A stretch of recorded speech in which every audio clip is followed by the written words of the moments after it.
Hey guys, my name is Exeter, and I'm here because I want to talk a little bit about Destiny, and how you guys can be the best players that you can possibly be. Now, the first step to being a good player is understanding the game. So, in this, I'm going to be talking about Crucible. The Crucible is what I mainly talk about, because for the single player, you be you. Do what you want to do in the single player, or the campaign. You could play with your friends in a fire squad. You could do whatever you want, or fire team. I think I might mess that up, not totally sure. But anyway, so, just do what you want to do. You be you, and that's how you'll do well in the single player. But for the Crucible, it's multiplayer. You're going to be shooting at other people that can play and be independent. You're not just shooting at random bots that you know if you hide in this section, they will not follow you. You're going to be playing against people. So how can you outbeat them in gunfights? Not outbeat them, but how can you outplay them? How can you do better than them? How can you be the best you could possibly be at Destiny? So I'm going to go over it. All gameplay you see in the background will be featured on an Xbox One. And when I say featured, I mean I only have an Xbox One, not PS4. So all gameplay will be from the Xbox One. Now, going over this, what makes it really interesting when you get in a gunfight? What's like the most interesting thing about when you get in a gunfight? Well, you can kill each other when you're already dead. So there's kind of like this latency thing. I don't know if they meant to put it in the game or if it's just there for weird coding issues, but you can kill someone after you die if you're shooting at each other at the same time or something like that. It's kind of strange, and that's really the weirdest thing that happens in gunfights. So that's the one issue with it. So I wouldn't really, go too much into detail about how to avoid that, since it's just a part of the game, but I can go over everything else in this game.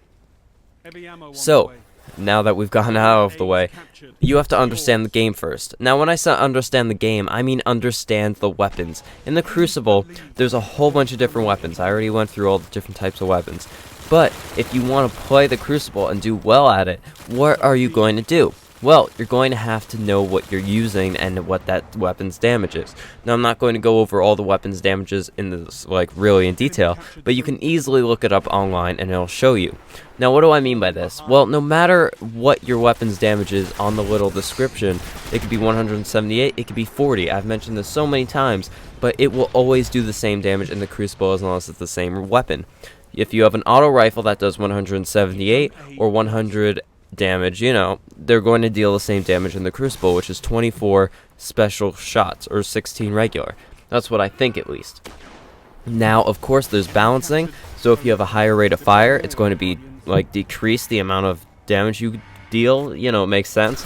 You can increase the range. That's also dependent on what type of weapon you have. So certain things like that, stability, range, fire rate, all those things can change within the Crucible except for damage. Damage is the one thing that will stay constant for the best balanced experience in the game.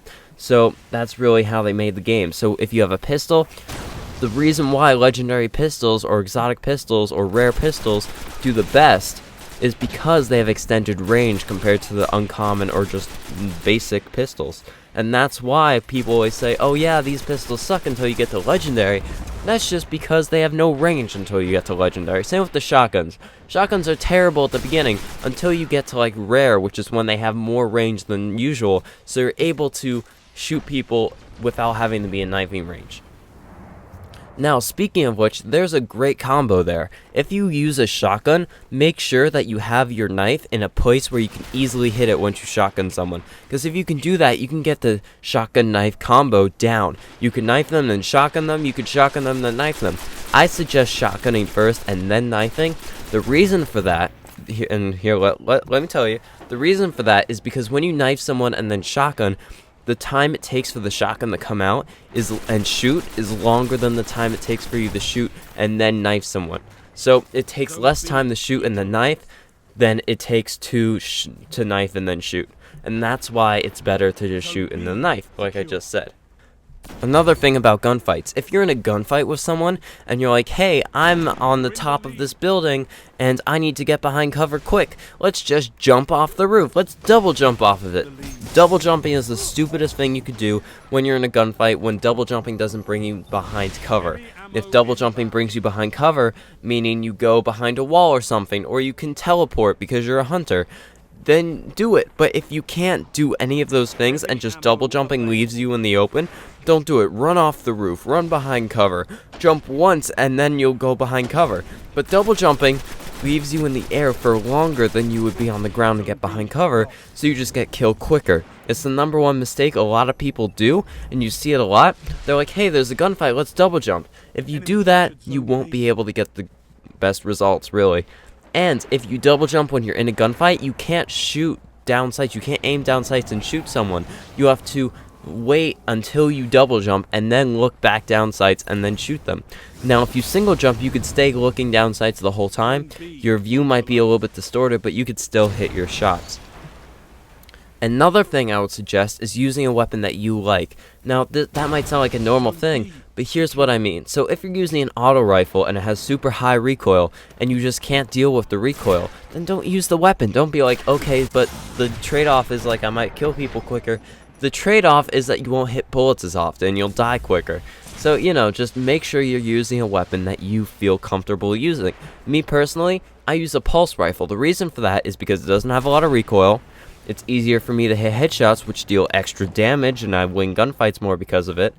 I also am able to just hold down the trigger and it shoots 3 bursts automatically, so I don't have to keep on tapping, which is what I like.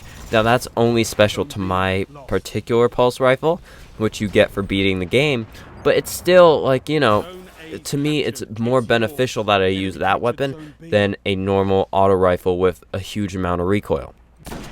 Now, when it comes to choosing your character for the Crucible, there's a big difference between a character that would be good in the campaign and a character that would be good in the Crucible.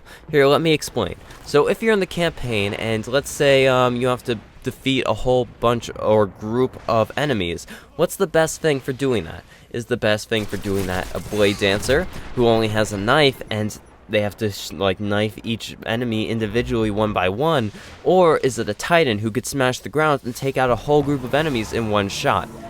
I think you guys know the answer. Or a Wizard that could just throw down a bomb and it has a huge blast radius and takes out everyone in one shot. It's the Wizard and the Titan.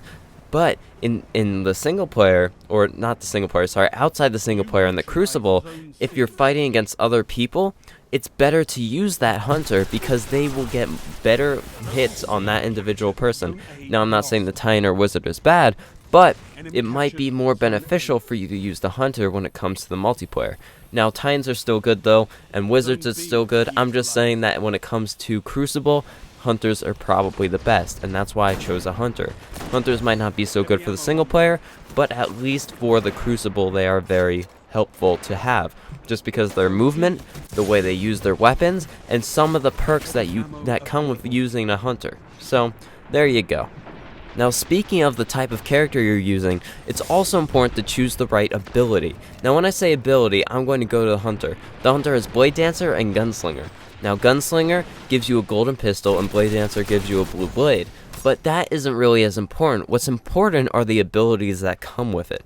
For me, I like Blade Dancer better because some of the abilities are more beneficial in Crucible and just a normal single player than they are in these Gunslinger. Now, the reason for that is just because it fits my playstyle better, and I also feel that they help me better just in general. It doesn't even matter if it how I play, it just matters that it's more beneficial that I use that instead of the other thing, just because the trade-offs are better. So make sure you're not just upgrading your special ability because you have the capability to. Make sure you're upgrading it because you like it, because you're good at it, because it will help you. Don't just do it to do it. Do it because there's meaning behind it. And that's how you really get the best trade-off when it comes to choosing toughness over agility or agility over speed, something like that. Now, don't just go with agility and speed because you don't want to work on your toughness. Do what will make you the most well-rounded and strongest player out there on the battlefield. Don't just max out your toughness and have your agility and speed be all the way down. It's silly. Make sure that if you already like spent everything on toughness in one tier, then make sure you have like agility and speed in the other tier. It's that simple. So I hope you guys liked the video. If so, hit the like button down below and subscribe for more content. My name, of course, is Exeter, and yeah, had fun. Peace out. Goodbye. Zone A neutralized.